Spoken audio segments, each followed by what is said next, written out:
یک مرد دهقان دو پسر و یک دختر داشت. دخترش میرنبی خیلی نازنین بود. همسایه‌شان یک بوی کلان بود. بوی روز زن گرفتنی شده و خدمتگارانش چنین امر کرده است: بیروید برای من زنی پیدا کنید که مانندی میرنبی صاحب جمال باشد. خدمتگارانش کفش چوبی پوشیدند و عصای آهنی گرفته در جستجوی چنین دختر شدند، اما در هیچ جای مانند میرنبی دختری زیبا را پیدا نکرده به بوی گفتند: ای خوجین مهربان، کفشمان غلبیر شد، عصایمان سوزن شد، ولی در هیچ کجا مانند میرنبی دختری را ندیدیم. بوی باز کمی فکر کرد و سپس فرمان داد: پیش پدر میرنبی بروید، دخترش را خواستگاری کنید، بگویید که من به وی پول و مالی بسیار میدهم، چقدری که قلیم بفرماید میدهم. خدمتگاران بوی برای خواستگاری پیش پدر میرنبی آمده گفتند: خوجینمان مالی بسیار میدهد، پول بسیار میدهد، دخترت را به او بده. پدر میرنبی با زن و پسر کلانیش مصلحت کرده راضیگی خود را داد. مصلحت پخت و به توی تیاری دیدند. گوسفند آوردند، گندم آرد کردند، جواز کشیدند و روغن و برنج آوردند. پدر میرنبی یک خلطه برنج رو در آفتاب روی پهن کرده میرنبی رو به نزدش خوانده گفت: دخترم، برنج رو پاسبانی کن، باز پرنده ها خورده نروند. میرنبی خوب گفته هنگامی نگاهبین برنج به طاقه‌دوزی مشغول شد. این دم اکه پرواز کرده به پیش میرنبی آمده نشسته به شق در آمد، اما دختر به آن اهمیت نداد. اکه باز شق رو دوام داد. میرنبی ناعلاج به اکه گفت: کیشه چی اینقدر شق میکنی؟ من کمی برنج بخورم، سیر شوم و تو یک خبر خوش میرسانم. دومش رو جنبانده گفت اکه: بسیار خوب، بخور. با تعجب گفت میرنبی. اکه چند برنج خورده سیر شده به میرنبی گفت: همین برنج برای تو است، تو رو به همسایه‌تان مردی بوی میدهند. میرنبی از شنیدن این شوم خبر غمگین شده به اکه گفت: کیشه گم شو، شوم خبر. اکه شق کنان پریده رفت. باز مرغ با چوجه هایش به خوردن برنج آمد. کیشه گفت میرنبی. مرغ و چوجه هایش را راندنی شد، اما دلش نشد. مرغ با چوجه هایش برنج خورده و سیر شدند. مرغ گفت: ای دختری نازنین، خواه غمگین شوی خواه خرسند، همین برنج برای تو است، تو را به همسایه بایتان میدهند. میرنبی باز هم غمگین تر شده به فکر فرو رفت. ای خدا، نخواد که پیغام این پرندگان راست باشد. من چی کمبودی دارم که پدر و مادر و برادرم مرا به همین بوی پیر بزنی میدهند. میرنبی با این غم سوزنش را از سری درزش گرفته به زمین خلانده گریه کرد. سوزن چنار شده بلند قد کشید: چوبک صندل وار، یک صندل بزن، بالاترم ببرار. میرنبی همین خیل سرود می سرایید که چنار او را از زمین بالا می برآورد. مادرش از این حادثه خبردار شده ترسان و شتابان آمده با زاری و تولا در آمده میگوید دختری جانم میرنبی برگرد فرو، هر کی یگان گپی گفته باشد دروغ است فرو. میرنبی در جواب غمگینانه میسراید چوبکی صندل وار یک صندل بزن بالاترم ببرار وقتی که تو مادرم بودی حالا تو دشمنم شدی چوبکی صندل وار یک صندل بزن بالاترم ببرار. مادرش اشکریزان به نزد شوهر رفته نوحه کشید ای پدری فرزند بیزار دخترمان را از دست دادیم چرا بیندیش. پدر ترسان و شتابان میرنبی را دید که بالای درخت قرار دارد به زاری و تولا در آمد دخترم میرنبی بیو، هر کی یگان گپی گفته باشد نامعقول کرده است فرو.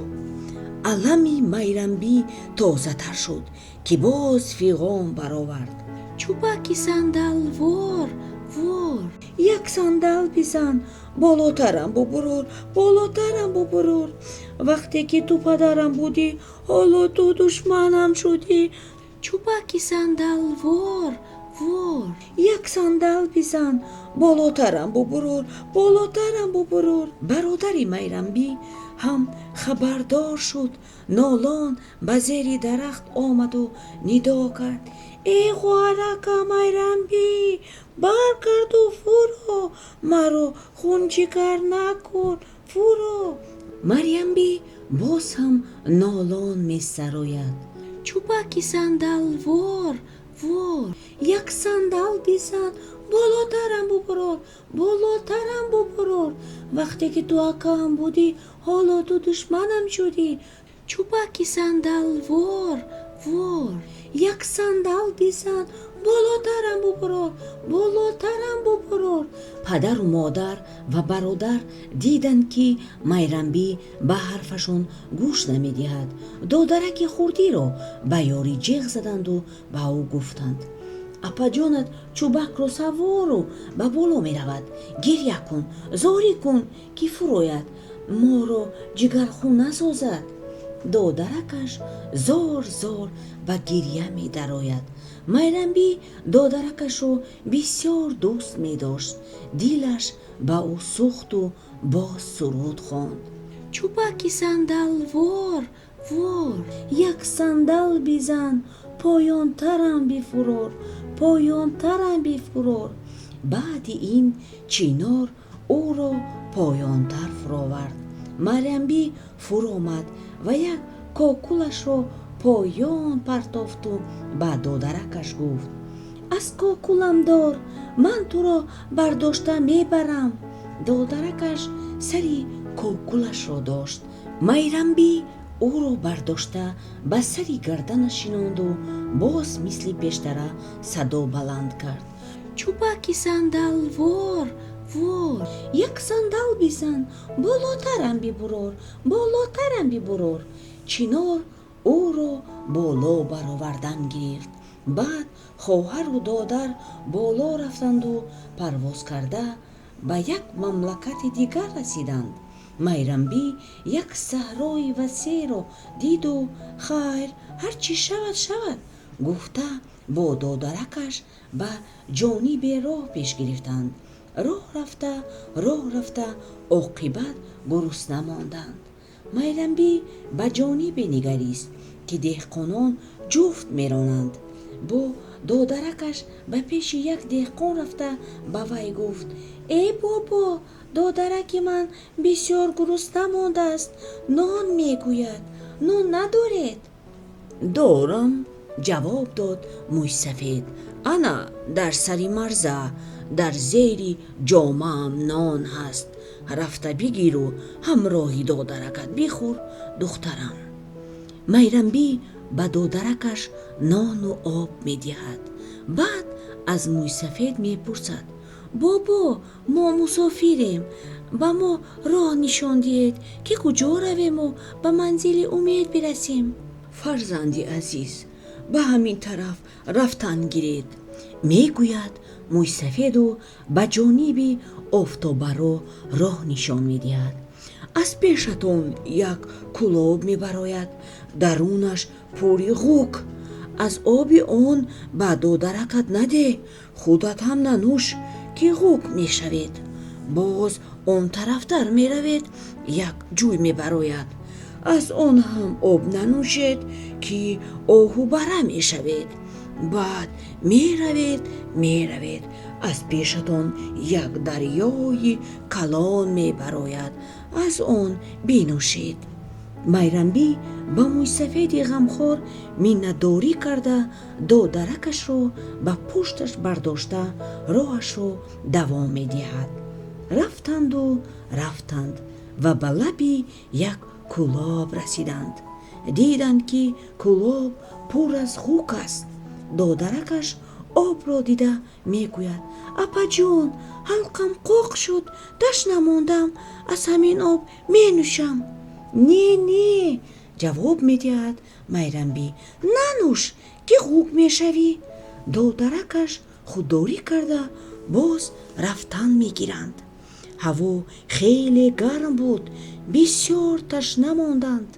از پیششون یک جوی برآمد.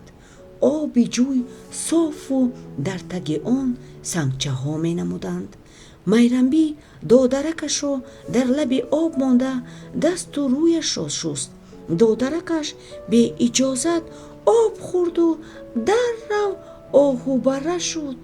میرنبی غمگین شد و فیغان برآورد. اوه رویم سیاه، از همین آب خوردی، اکنون چی کار میکنم؟ چقدر من شوربخت بودم. میرنبی حیران و گریان با دو درکی به آهو بره مبدل شدهش راه را دوام میدهد. راه رفتند و به لبی دریایی رسیدند که بسیار کلان و پهن بود. میرنبی در لب دریا نشست و ناله سر داد. اوه ما از این دریا چه خیل میگذشته باشیم، کی با ما کمک میرساند؟ از قضا نخچیری پیدا شد و با زبانی حال آمد. ای دختر، برای چی گریه تلخ کرده ایستاده ای؟ میرنبی آهی به درد کشیده گفت ما از دریا گذشته نمیتوانیم، برای همین گریه میکنم. بیایید با گردن من سوار شوید، من شما را به آن طرف ساحل صحت و سلامت میرسانم، میگوید نخچیر. میرنبی و دو درکش و نخچیر از دریا صحت و سلامت گذراند و به آنها گفت من اکنون هر کجایی که خواهید میتوانید بروید. میرنبی به نخچیر مهربان و نکوکار مینه‌داری کرده با دو درکش راهش رو ادامه داد. رفته به یک مغزاری وسیع رسیدند. آنجا میرنبی از شاخه های درخت کپه ساخت و در نزد آن دام گذاشت. کپک به دام افتاد و میرنبی آن را بریان کرده با دو درکش خورد. همان روز پادشاهی مملکت در این مغزار شکار میکرد. بازی شکاری پادشاه دو کپک را پیش کرده به کپه میرنبی در آورد. نوکری پادشاه کپک ها را داشته دید که دختری صاحب جمال در درون کپه نشسته و به آهو بره مهربانی می کند. نوکر پادشاه در حیرت افتاده گفت ای دختر، تو جینی، پریی، پریزادی، چی میکنی در این دشت و بیابان؟ اوه تقایی آهی به درد کشید میرنبی. نه جینم، نه پریم و نه پریزاد، بنده خاکی هستم. نوکر را حیرت افزود و باز سوال کرد بنده خاکی که باشی در این بیابان تنها چی کار میکنی؟ چی کار میکنم؟ گفت میرنبی از روی نوعلاجی در این بیابان منزل گرفتم. نوکر که گرسنه بود امر کرد علوی تیار در پیشت، همین کپکانی مرا پخته نمیدهی که به پادشاه برم؟ خوب گفته است میرنبی. وی در رو کپکها را پرکنده و تازه کرده، یک کپک را نوکر و کپک دیگر را میرنبی بر روی آتش گذاشتند. نوکر به زیبایی میرنبی مفتون شده چشم از رخسار او نمیکند، حتی هوشش رفته کپک را خاکسترآلود کرد. میرنبی کپک را با لذت پخته بود. پادشاه کپک با لذت پخته و خاکسترآلود را دیده تعجب میکند. ها نوکر، این کپک‌ها رو در کجا بریان کردی؟ علو رو از کجا یافتی؟ کپک‌ها رو کی پخت؟ نوکر جواب میدهد خودم پختم پادشاه عالم. نه دروغ نگوی، گفت پادشاه. تو این طور پخته نمیتوانی، راستش رو بگو وگرنه جزایت میدهم. دروغ نه پادشاه عالم، از ترس میلرزید نوکر. انا در آنجا یک دختری صاحب جمال کپک‌ها رو پخت. وی مسافر است، با کجا رفتنش رو نمیداند. پادشاه به نوکر اسب داد و امر کرد بیرو، علاج کرده او را گرفته به نزد من بیار.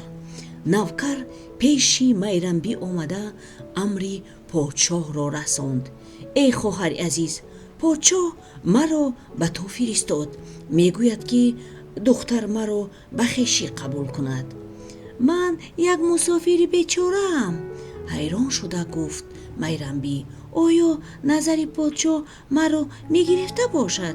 اگر پادشاه مرا به خویشی قبول کردنی باشد دیگر علاجی ندارم. میرنبی به اسب سوار شده دادرکش را به پیشش گرفته به نزد پادشاه آمد. پادشاه با یک دیدن به میرنبی عاشق شد. او را با دادرکش به خانه‌اش برد. توی کلان برپا کرد و او را به زنی گرفت. میرنبی زنی دوست داشته پادشاه شد. پادشاه باز دو زنی دیگر داشت. آنها خیلی بدرشک بودند و به میرنبی دلربا حسد می بردند. چند وقت گذشت و میرنبی حامله دار شد. وقتی که میرنبی را درد تولد گرفت پادشاه به شکار رفت و امر داد که زنهای دیگرش به نوزاد نگاه بین کنند. آنها از روی رشکی که به میرنبی داشتند از پی نابودسازی نوزاد شدند. در چارباغ پادشاه در زیر یک چنار بلند نهر جاری بود. آنها به شاخ چنار ارغنچک بسته میرنبی را به ارغنچک سوار کرده الوانج دادند و بند را بریدند. ارغنچک کنده شده میرنبی به نهر سرازیر رفت. زنهای پادشاه اکنون دختر را نابود کردیم گفته خرسندی کرده به خانه می روند. دادرکی میرنبی مثل ابر نوبهار زار زار به گریه می درآید. وقتی بازگشتی پادشاه شد زنان وی نان بسیار پختند و در آفتاب خشک کرده به تگ کرپچه پهن کردند و زن کلانی بر روی کرپچه دراز کشیده خوابید. پادشاه آمد ولی زن خردی به پیشوازش نبرآمد. خاطر پریشان پادشاه پرسید زن خردی من کجاست که به پیشواز من نمی براید؟ ای مانده گفته است زنی میانه، خدا بگیرد همان زنی عجین صورتتان را. وی چی مخلوقی بود؟ دیو بود؟ پری بود که از قفای شما نابود شد؟ بهترش از احوال زنی کلانی خبر گیرید که به مردن نزدیک است.